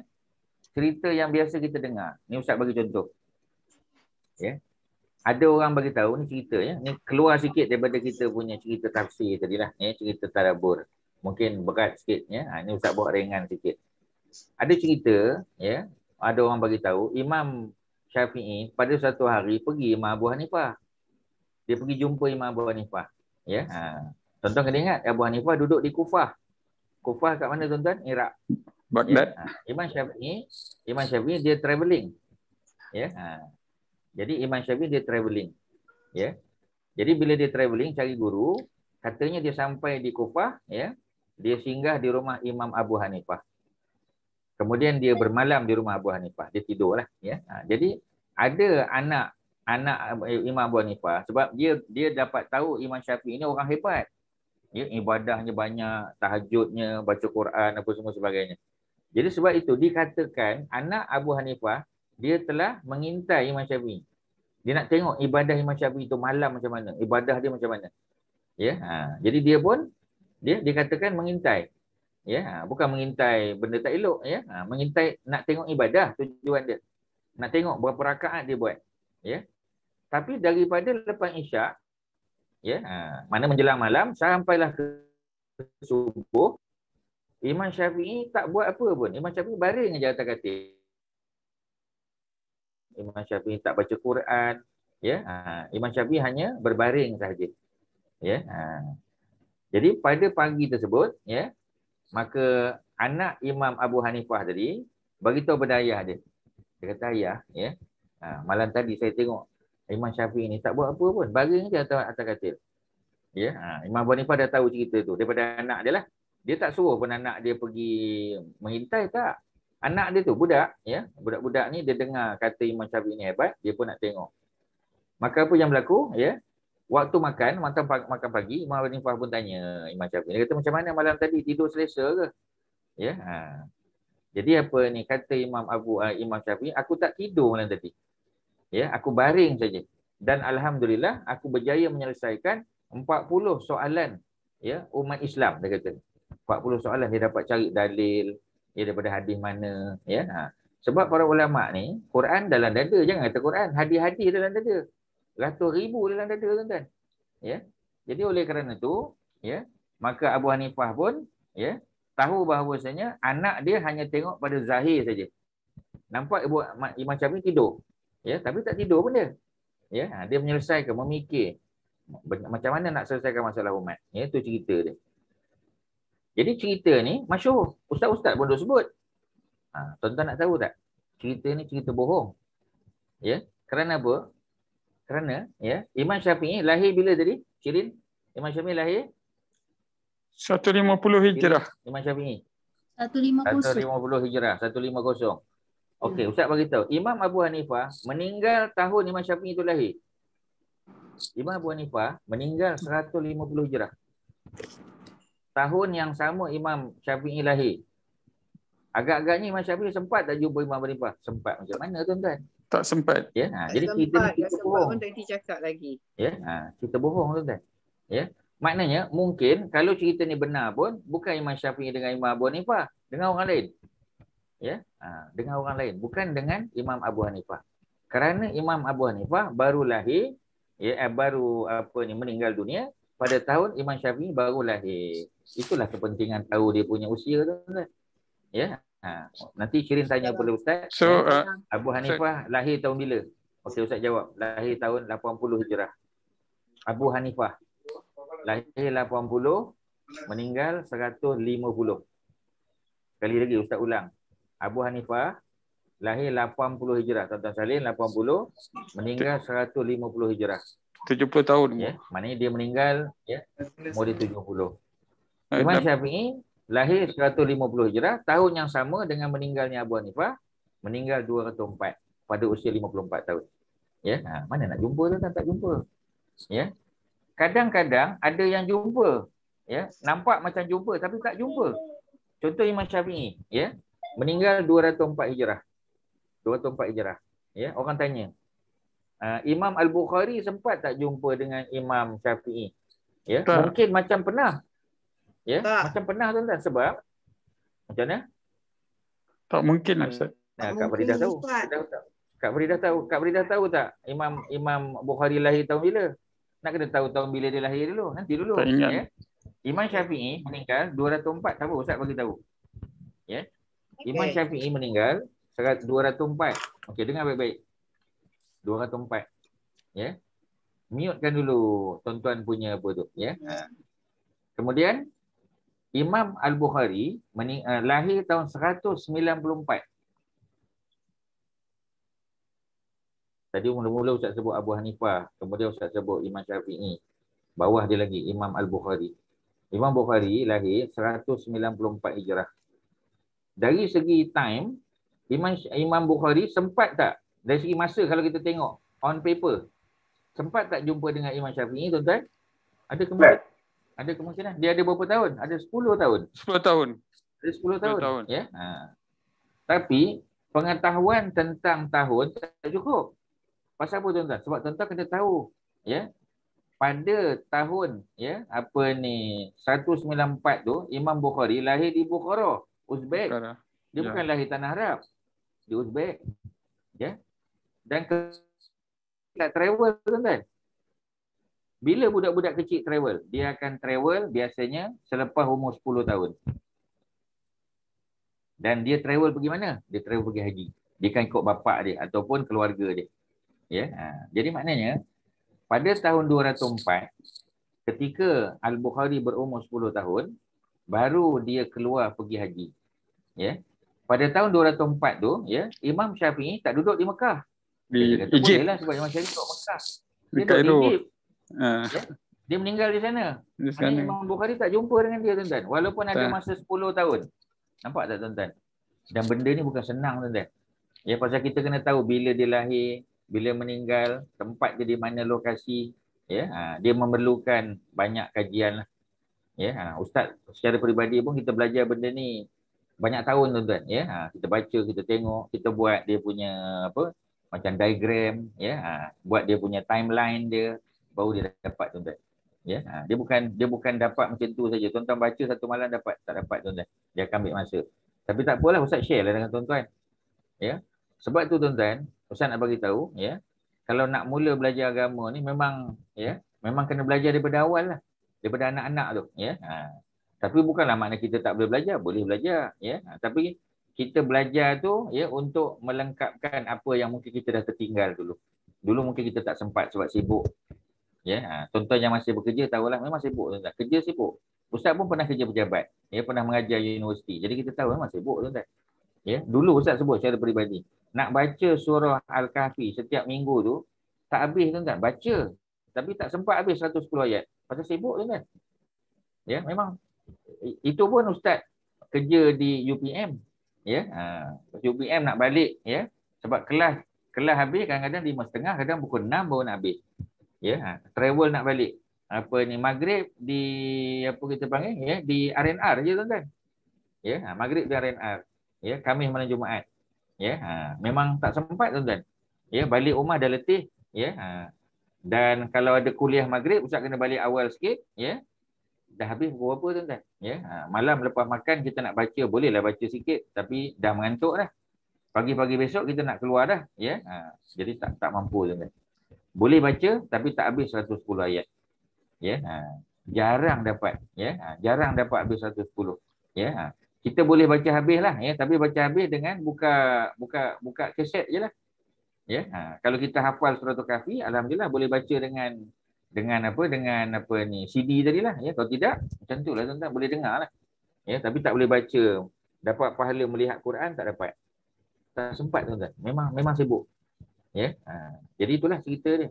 Jadi alhamdulillah mungkin masa tuan-tuan dah pencen, ya, tuan-tuan dah kurang sibuk daripada dulu, ya.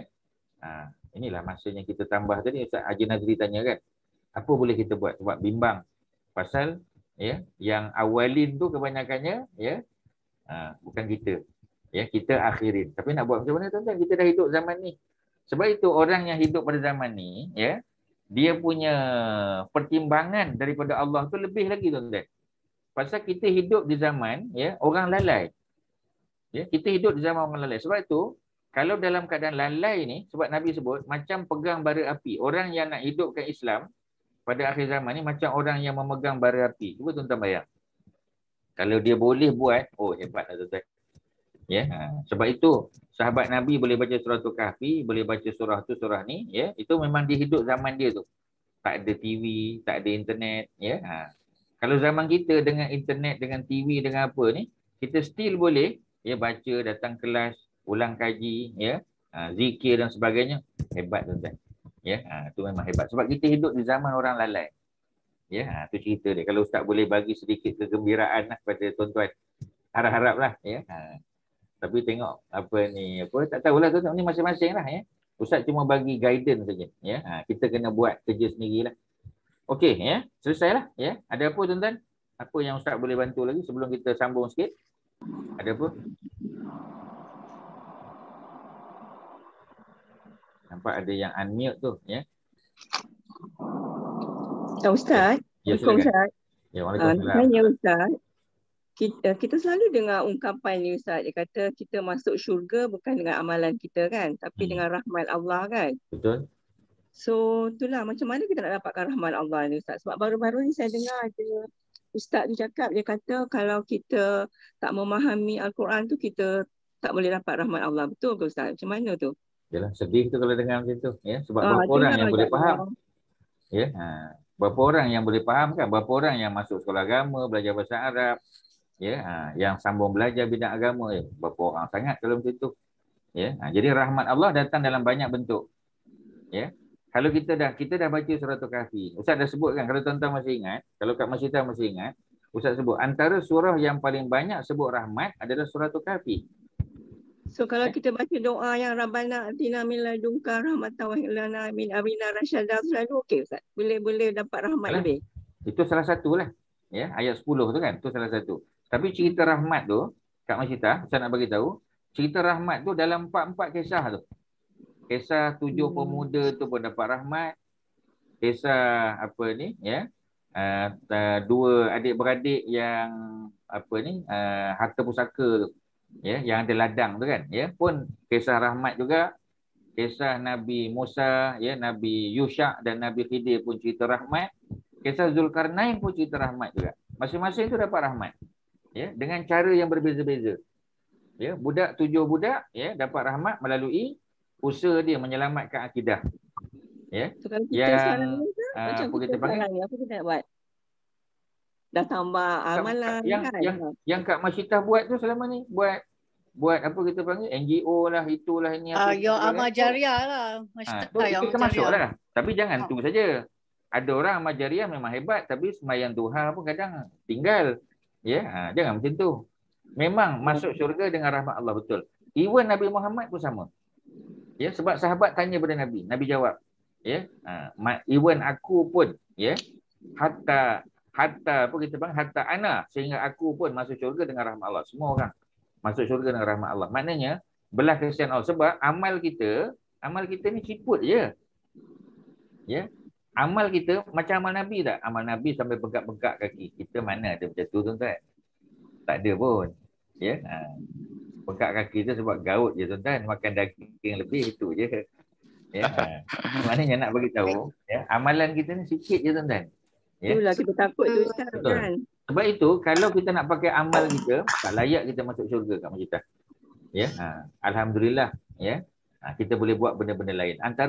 Antara bila waktu turun rahmat ni, majlis ilmu ni turun rahmat lah ni. Ya. Sebab itu Nabi sebut apabila macam mana? Mungkin ke Ustaz pasal juga bab-bab hati dan perasaan ni Ustaz. Kita kadang-kadang kita selalu dengar orang ni, oh dia sembahyang tak tinggal lah, inilah itulah, tapi kadang-kadang akhlak dia pun tak betul Ustaz kan. Betul. Semua orang lah, termasuk Ustaz yang bercakap pun sama macam tu kan. I think yang kita kena betulkan selalu tiap-tiap hari is nak memperbaiki hati kita kan. Ya, tu yang penting sekarang kan. Sebab macam-macam lalu in a few second kadang-kadang. Sebab kadang kita tertipu lah. Kita pun tertipu dengan amalan kita kan. Sebab bila kita amalan banyak, contoh kita kata solat duha 8 rakaat tiap hari, tahajud tak tinggal, puasa sunat buat. Dan kita rasa kita dia kan dia masuk ke situ pula, dia riak pula. Orang yang banyak amal, syaitan dia attack dekat kita punya ikhlas pula. Kadang-kadang orang tak tanya pun, macam kawan macam tadi kita kata hari Isnin. Kawan ajak kita makan, kita you tak tahu ke hari ni hari Isnin? Hari Isnin ni biasalah puasa sunat, korang ada puasa, aku puasa, dah jadi riak pula dah. Riak. Sebab kadang-kadang kita punya niat tu baik. Kita kata you all ni kalau nak makan boleh, tapi ambil lah hari lain, Selasa ke Rabu ke Isnin tu janganlah asyik kita makan aja, sekali kita puasa. Tujuan kita tu baik, tapi kadang-kadang cara kita tu menyebabkan orang terasa dan amalan kita jadi tak ikhlas pula. Kadang-kadang macam tu. Sebab syaitan dia pandai masuk. Dia pandai masuk. Dia jadikan amalan kita tu sia-sia. Pahalanya hilang. Kerana riak kita. Sebab kita rasa kita lebih hebat daripada orang lain. Sebab kita tengok ustaz ni pun banyak dosa juga, banyak kesalahan. Orang ni pun banyak dosa juga, orang ni pun banyak. Kalau macam tu, sebab itu memang kita disuruh nasihat orang, tapi macam tadilah, diri kita pun kena fikir juga. Pasal apa? Sebab kadang-kadang amalan kita tu ada ciri-ciri riak, itu yang bimbang. Sama ustaz pun sama macam tu juga. Kita bimbang, tapi sekadar yang kita boleh buat, kita buat yang terbaik itu je lah. Nak buat macam mana? Mungkin Ustaz kita kena baikilah kita punya sifat-sifat mahmudah kan, dan buang semua sifat mazmumah, betul. Betul lah. Secara umum itulah yang kita belajar dalam bab akhlak tu, buku akhlak tu cerita isi dengan sifat mahmudah, buang sifat mazmumah. Itu kan cerita amanah, cerita ikhlas, cerita sabar. Sebenarnya kita dah bincang dalam akhlak kita, dah separuh, lebih separuh dah. Itu semua ciri-ciri yang kan kita belajar daripada hadis Nabi. Tunjuk contoh kan Nabi macam mana. Nabi punya akhlak, kesabaran, sifat amanah Nabi. Walaupun orang hina, orang cerca, orang kata Nabi ni dapat cerita daripada langit. Orang main-mainkan Nabi. Tapi Nabi berhadapan dengan mereka dengan cara yang penuh hikmah lah. Jadi sebenarnya buku akhlak tu dah cukup cantik dah tu. Sebab semua sifat-sifat mahmudah, sifat baik dah disenaraikan dalam buku tu. Dan sifat-sifat mazmumah dah disenaraikan untuk kita hilangkan. Cuma sejauh mana kita boleh amal tu saja. Dari segi teori, dari segi apa kita panggil, teorinya kita dah belajar dah. Cuma amalan tu macam mana? Setakat mana? Sebab tu kadang-kadang kita bimbang juga. Ustaz pun kadang takut juga bila kita nak cerita pasal amal kan. Tapi dah orang tanya, kita kena jawab lah juga. Macam tadi Ustaz sebut, memang dulu setakat yang Ustaz tahu sembahyang 2 rakaat apa kita panggil duha. Sebab itu yang kita tahu. Tapi bila kita dah belajar, kita kata punya Nabi tak buat 2 lah, Nabi buat lebih. Minimum Nabi buat 4. Jadi kita pun buatlah 4. Dan tak sepatutnya Ustaz cerita kan. Tapi kalau Ustaz nak cerita orang lain, Ustaz tak tahu orang lain punya macam mana. Jadi Ustaz cerita Ustaz punya tu bukan untuk riak, tak. Tetapi untuk mudah-mudahan kita boleh bagi motivasi pada orang lain. Tapi nak jaga hati memang bukan senang. Semua orang tahu. Nak jaga hati memang bukan senang.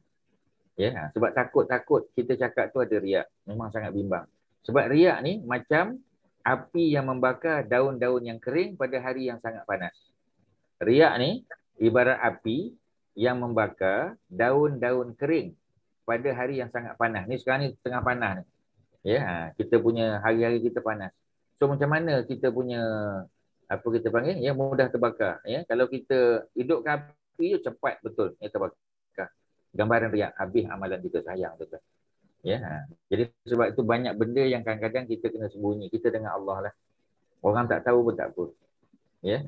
So itulah cerita dia. Okey tuan-tuan, kalau ada apa soalan lagi sebelum kita tamat, nampaknya kita sampai pada ayat yang ke 14 14. Nanti kita sambunglah insya-Allah. Ada soalan terakhir mungkin ada? Silakan. Lagi satu kan Ustaz. Silakan. Kalau yelah kita sekarang ada umur macam ni memang saya pun dah 2 kali dah drop out ni Ustaz, belajar agama, belajar Quran ni kan, memahami Quran ni kan. Yeah. So kalau kita cannot learn word by word mungkin kan, nak memahami kan.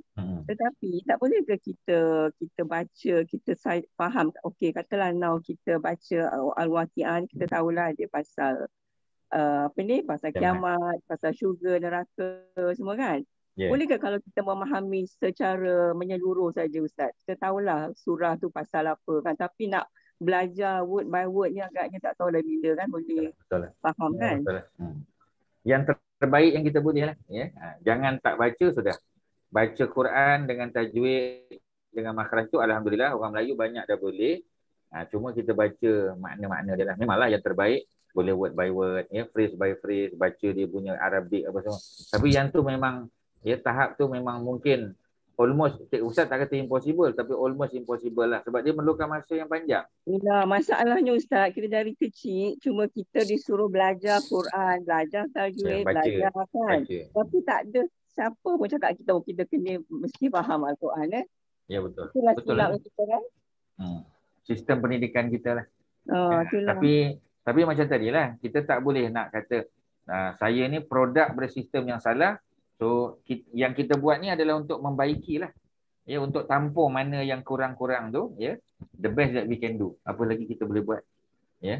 Jadi kalau kita boleh baca makna, tengok terjemahan, ya sebab tu Ustaz kata, tuan-tuan boleh, Ustaz cadang tuan-tuan belilah buku-buku tafsir yang ringkas pun tak apa. Ya, sebenarnya kalau e-book banyak. Ibnu Katsir ni dalam e-book pun ada. Tapi nak baca dekat tu tuan-tuan, dia tak sama macam kita beli buku. Kalau beli buku ni kita boleh tengok yang mana-mana saja. Ya, sebab ramai orang dia download, ya, upload dia punya download dia punya application Quran lah apa, tapi tak baca kan. Minta maaf lah. Sebab ustaz pun ada banyak download dan kadang-kadang tak baca. Ya, kita kata kok dalam phone tu senang kan. Tak baca kan. Tapi bila buku ni bila nampak, kalau ustaz personally ustaz lebih suka baca buku yang bercetak ni. Dia berbanding boleh pegang, boleh belik. Betul, jauh lebih baik. Ya. Ya, itulah cerita dia. Okey tuan-tuan, ya. Terima kasih. Belum Ustaz. Ada satu lagi soalan. Ustaz, bercakap pasal akhlak, pasal kita punya amal jariah ni whatever semua kan. Apa pendapat Ustaz? Macam kita orang involved in this NGO. Okay, dengan Puan Masyidah. So kita post kita punya aktiviti semua kat dalam Facebook bukan untuk apa. I think tujuan kita mostly is to inform people yang kita do this thing, and if you want to participate you can do so and all that lah kan. Betul. Tapi ada pula yang kata itu dah riak, kalau you masuk FB ni jadi riak lah kononnya. So macam mana? How? Memang susah lah. Sebab kalau kita tak cerita, nanti orang pun tak tahu. Why you tak iklankan, kami nak bantu tapi dah tak tahu. Macam mana? Lagipun kita have to be transparent Ustaz. Kita kena tunjuk dengan kita punya donor kan. Betul. Sebab tapi kita kena apa kita panggil, ya, kalau tak tunjuk orang tak percaya, ya, sebab seeing is believing. Betul. Ya. Tapi dalam Quran ada cakap kan Ustaz dekat Baqarah, dia kata kita boleh tunjuk ataupun bersembunyi atau menunjukkan. Boleh kan? Ada yang kita buat secara terang dan ada yang kadang-kadang kita macam tadilah, ya. Ada yang kadang-kadang kita tak tunjuk semua kan. Mungkin kita buat it's not our personal, it's for the NGO kan. Kalau kita punya sendiri mungkin lah kalau kita menunjuk kan. Pasal NGO ni dia answerable to tadilah kan. Ya kita buat. But anyway, it's all our niat lah juga kan Ustaz. Betul. So kena jaga niat je lah, jaga niat. Ya. Supaya kita buat tu bukan untuk menunjuk, ya, tetapi sekadar satu bentuk bukti bahawasanya kita memang ada buat kerja. Ya, dan orang yang tengok dia berminat, dia boleh buat pun kerana Allah. Dan penyumbang pun Ustaz yakin penyumbang pun sebahagian tak sebut nama pun. Walaupun kita kata kalau sumbang tolong bagi tahu berapa jumlah. Banyak orang dia sumbang tak bagi tahu pun. Ya, dia diam-diam aja, ya. So macam itulah sebab apa, ya? Sebab macam tadilah, ya, dia takut sebab kadang-kadang bila kita buat memang kita takut kita jadi riak. Sebab riak tu habis, ya. Tetapi kalau tak buat, kita tak tunjuk, nanti orang tanya pula, you punya Facebook tak update ke? Ya, website tu nampak tak ada apa pun, kosong je. Ya. Nanti dia orang tak tahu. So it boils down back to the heart. Betul, faham. Niat kita lah kan. It's all about the heart. Ya. So it's not for people to be judgmental lah. Haji Mak Syah tadi ada soalan. Ya Ustaz, tadi Ustaz kata, okay, saya nak tanya, bolehkah kita belajar bahasa Arab sikit sebanyak lah, bukan sampai nak faham, pandai sangat. Tapi belajar bahasa Arab dan faham sikit dengan baca secara apa, yang terjemahan prakata Quran ni, maknanya kita belajar sikit. Kerana ada orang kata, bahasa Arab kita faham 300 word saja, most of the Quran kita faham. Boleh kita belajar betul, ya. Memang betul. Tapi tuan-tuan sebenarnya banyak ya, kalau di internet tu dia ada je ya. Maksudnya belajar 300 vocabulary of the Quran. Jadi kita boleh dapat almost 70%. Ya, sebab ada banyak perkataan. The most used. The most ya, used. Betul ya, yang paling banyak digunakan. Ya, yang apa kita panggil frequently used dalam Quran. Tapi macam tadilah, dia tetap juga memerlukan kesungguhan. Sebab 300 tu banyak. 300 tu banyak. Cuba kita bayangkan, 300 new vocabulary untuk kita kuasai. Tapi macam tadilah, it will take some time. Ya, dia akan makan bulan juga. Ya, sebab apa? Sebab dalam usia macam ni, kita punya memori dah tak macam dulu. Ya, betul. Tapi macam tadilah, it was trying. Betul. True experience. Sebab Allah tak tanya kita berjaya ke tidak. Allah tanya ada buat ke tak? Ada usaha ke tidak? Yes. Ada usaha tak kan? Ya. Sebab Allah bagi kita pahala berdasar usaha kita. Ya. Kalau kita berjaya cemerlang, boleh dapat menguasai dengan baik, tu lagi baguslah. Dan kita ada banyak contoh ya. Orang yang tak ada apa kita panggil, even apa ni, yang Quran time ya, Fazrul ya. Tuan Fazrul tu. Fazrul punya background ialah apa ni, chemical engineering kalau tak salah Ustaz. Dia buat chemical engineering. Dia memang belajar di US, budak pandai lah. Ya, tapi dia kenal bahasa Arab pun macam tadilah ya, dia kenal di US, ada ambil kelas, balik Malaysia sambung. Ya, dan alhamdulillah walaupun bukanlah yang terbaik kan, ada orang lain lagi yang boleh ya, kalau katalah ya nak gantikan dia tak ada lagi. Ya, tapi dia yang boleh bagi masa. Ya, sebab dia kerja sendiri kan, dia boleh bagi masa, dia ada hubungan yang baik dengan Karangkraf ya, dengan TV Hijrah. So alhamdulillah ada banyak sumbangan yang dia boleh buat walaupun dia seorang engineer.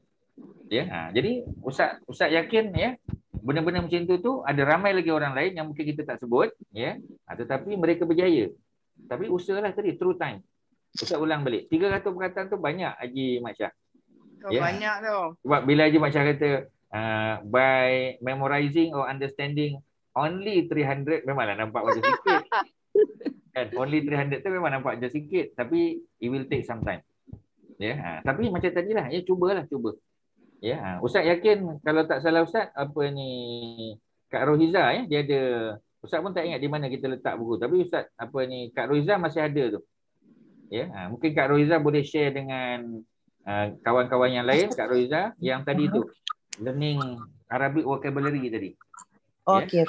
Okey, nanti share dengan grup saja ya, insya-Allah. So itulah tuan-tuan ya, boleh ya kita berhenti di sini insya-Allah. Terima kasih Ustaz. Kejap, apa tu yang Ustaz cakap tadi tu, riak ibarat api tu Ustaz punya kod atau kata-kata ulama saja, kata-kata ulama. Ya, kata-kata ulama, ibarat api yang membakar daun-daun kering di pada hari yang sangat panas. Itu gambaran saja. Gambaran nak bagi tahu. Fire lah Ustaz. Macam mana? Macam bushfire dekat Australia tu, kena sikit brum. Betul. Ya, habis semua. Jadi sayang sebab amalannya buat banyak tapi hilang begitu saja hanya kerana riak. Kita tak naklah macam tu. Amalan kita dah lah tak banyak. Ya, nanti hilang macam tu saja, rugi. Ya, sebab tu ramai orang kadang-kadang tak ceritalah, dia diam aja. Tapi macam tadi tak boleh kalau kita diam saja. Sebab ada amalan yang memang kena buat secara terang-terang supaya dia boleh memancing hati orang lain untuk join, untuk participate. Memang kena macam tu. Especially apa ni tuan-tuan lah ya, apa ni Kak Masita dan friends yang kita rasa ada sisters lah ya, yang terlibat dengan NGO dan seumpamanya. So itulah yang boleh Ustaz sebut. Terima kasih atas perhatian. Terima kasih semua Haji Nazri, Haji Mat Syah, tuan-tuan puan-puan ya. Mudah-mudahan ada manfaat. Kita jumpa pada minggu depan. Wassallallahu ala sayyidina Muhammadin wa ala alihi wasahbihi wasallam. Alhamdulillah. Assalamualaikum warahmatullahi wabarakatuh. Waalaikumsalam warahmatullahi wabarakatuh. Terima kasih Ustaz. Warahmatullahi wabarakatuh wa maghfiratu wa ridwanu. Wa antum fajazakumullah khairan.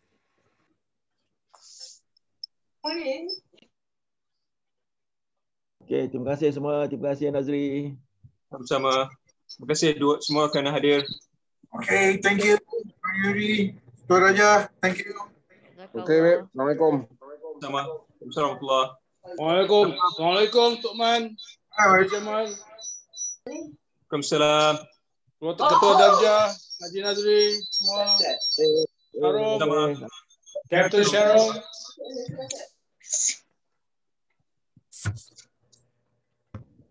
Minta maaf yang lambat, saya termasuk lambat tu Minta maaf. Okey, Assalamualaikum. Assalamualaikum. Jumpa lagi minggu depan insya-Allah. InsyaAllah. Keep yourself safe InsyaAllah. Walah.